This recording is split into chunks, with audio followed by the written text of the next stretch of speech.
ഇൻസ്റ്റഗ്രാമിലൊക്കെ trending ആയ കൊച്ചിയിലെ ഇടപ്പള്ളിയിലുള്ള കുബാബ മന്തിയിലാണ് നമ്മളിന്ന് എത്തിയിരിക്കുന്നത്.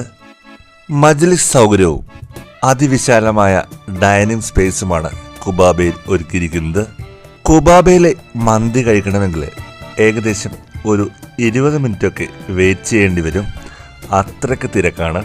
ശനി ഞായർ ദിവസങ്ങളിൽ മാത്രമല്ല, അല്ലാത്ത എല്ലാ ദിവസങ്ങളിലും ഇവിടെ തിരക്ക് തന്നെയാണ്. ഞാനൊരു മന്തി ലവറൊന്നുമല്ല, പക്ഷേ കുബാബയിലെ അൽ ഫസ്ലുഫ് മന്തി കഴിക്കാൻ വേണ്ടിയാണ് ഞാൻ എത്തിയിരിക്കുന്നത്. ഇതിവിടുത്തെ സ്പെഷ്യൽ മന്തി തന്നെയാണ്. ഇവിടുത്തെ തിരക്ക് കണ്ടാൽ തന്നെ അറിയാം എന്തായിരിക്കും ഈ മന്തിയുടെ ടേസ്റ്റ് എന്ന്. മന്തി മാത്രമല്ല, അൽഫാമും ബീഫ് റിബ്സും അങ്ങനെ എല്ലാ ഐറ്റംസും നമുക്ക് ഇവിടെ നിന്ന് കിട്ടും. 2 നിലകളിലായിട്ടാണ്